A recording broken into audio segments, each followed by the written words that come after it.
बिस्मिल्लाहिर्रहमानिर्रहीम। मोहतरम नाजरीन और सामईन, अस्सलामु अलैकुम वरहमतुल्लाहि वबरकातुहू।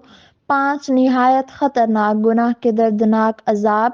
5 ख़तरनाक गुनाह हर वो अमल है कि जो तुम्हारे लिए नुकसानदा है, और बहुत से गुनाह जो हम ये देख कर ही कर लेते हैं कि फलां कर रहा है तो हम भी कर लेते हैं, लेकिन ये याद रहे कि गुनाह चाहे एक जैसे भी कर लें, लेकिन कब्र में अलग अलग होंगे और आमाल भी अपने अपने होंगे। गुनाह करने से दिल काला हो जाता है, और दिल की सियाही की अलामत ये है कि गुनाहों पर जुर्रत और इताअत से उकताहट पैदा हो जाती है। नाजरीन, हजरत अली रजी अल्लाह तआला अन्हो के पास एक शख्स हाजिर खिदमत हुआ और अर्ज की कि या अली रजी अल्लाह तआला अन्हो, वो कौन से ऐसे बदतरीन और ख़तरनाक गुनाह हैं कि जो इंसान के रिज्क को ख़त्म कर देते हैं, और ये गुनाह इंसान को दुनिया और आखिरत में इस कदर जलील करते हैं कि इंसान का दुनिया और आखिरत में कोई मददगार नहीं रहता।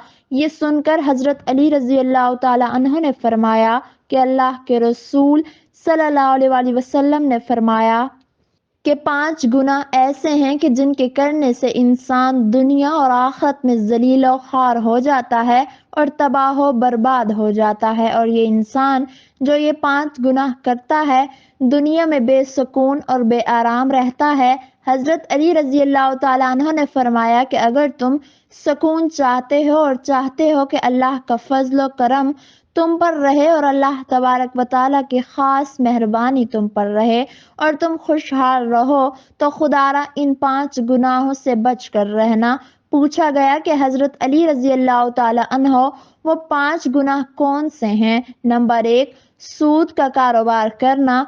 सूद खोर अल्लाह तबारक व तआला की रहमत से दूर और व अल्लाह ताला और इसके रसूल सल्लल्लाहु अलैहि वसल्लम से हालत जंग में रहता है। अल्लाह तबारक व तआला कभी कभी काफिर और मुशरिक की दुआ भी अपने फजल करम से कबूल कर लेता है, लेकिन अल्लाह की बारगाह में सूदखोर की दुआ कभी कबूल नहीं होती।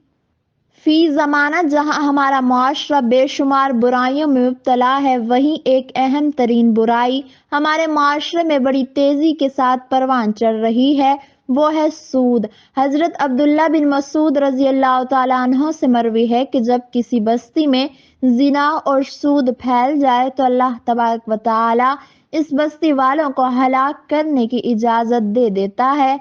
नबी करीम सल्लल्लाहु अलैहि वसल्लम ने फरमाया, जिस कौम में सूद फैलता है, इस कौम में पागलपन फैलता है। हजरत अबू हुरैरा रजी अल्लाह तआला अन्हु से रिवायत है कि नबी करीम सल्लल्लाहु अलैहि वसल्लम ने फरमाया कि शब मेराज में एक ऐसी कौम के पास से गुजरा जिनके पेट कमरों की तरह बड़े बड़े थे, जिनमें सांप पीठों के बाहर से देखे जा रहे थे। मैंने जिब्राईल अलैहिस्सलाम से पूछा, ये कौन लोग हैं? उन्होंने अर्ज किया, ये सूदखोर हैं। सूद खाने वाले शख्स की कोई इबादत कबूल नहीं होती। जैसा कि हदीस में है, हराम का एक लुकमा खाने की वजह से अल्लाह ताला बंदे की 40 दिन की इबादत कबूल नहीं फरमाता।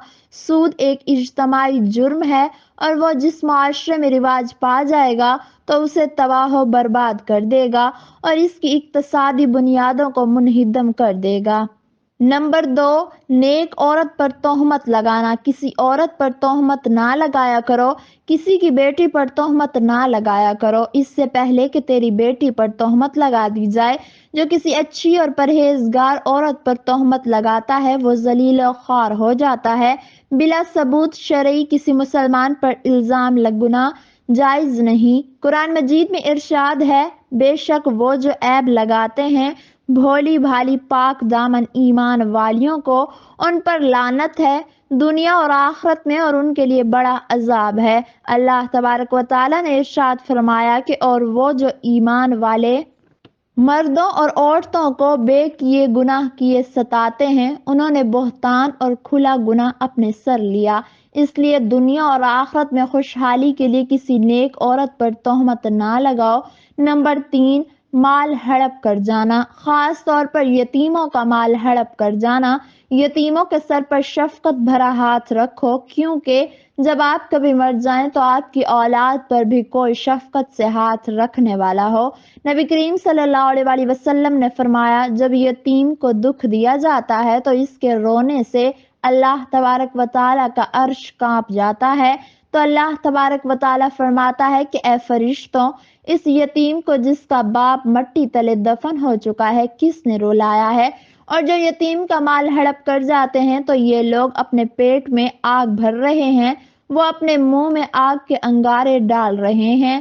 نبی کریم صلی اللہ علیہ وآلہ وسلم نے فرمایا کہ مسلمانوں کے گھر میں بدترین گھر وہ ہے کہ جس میں کسی یتیم کے ساتھ برا سلوک کیا جاتا ہے۔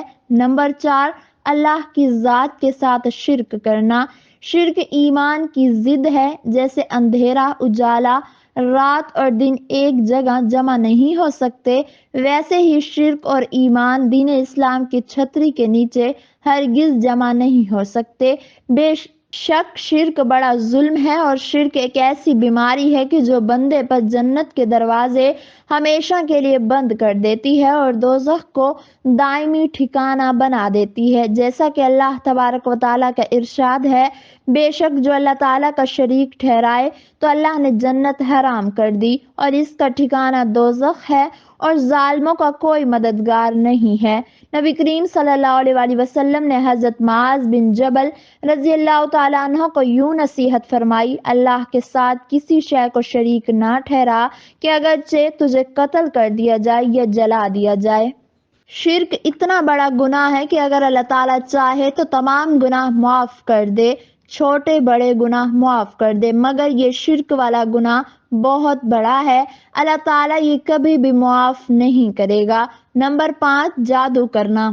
جس شخص نے جادو کیا اس کے گھر کا کھانا پانی حرام ہے۔ جو شخص کسی کو ذلیل کرنے کے لیے جادو کرتا ہے، کسی کو رسوا کرنے کے لیے، اسے پریشان کرنے کے لیے، تکلیف دینے کے لیے جادو کرتا ہے، جادو اللہ کی ناراضگی کا سبب ہے، جادو کفر ہے۔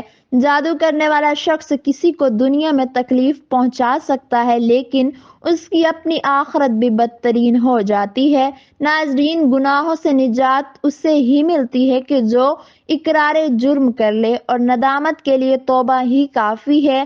گناہ سے بچنے کی دو ہی صورتیں ہیں، دل میں اللہ تعالیٰ سے ملاقات کا شوق ہو یا اللہ تعالیٰ کے سامنے پیشی کا خوف ہو، ان کے بغیر بچنا مشکل ہے۔ جب سکون نہ ہو تو توبہ کر لو، کیونکہ گناہ انسان کو بے سکون اور بے چین رکھتے ہیں۔ اللہ سے دعا ہے کہ اللہ تبارک و تعالیٰ ہم سب کو نیک اعمال کرنے کی توفیق عطا فرمائے اور ہمارا خاتمہ ایمان پر فرمائے، آمین ثم آمین۔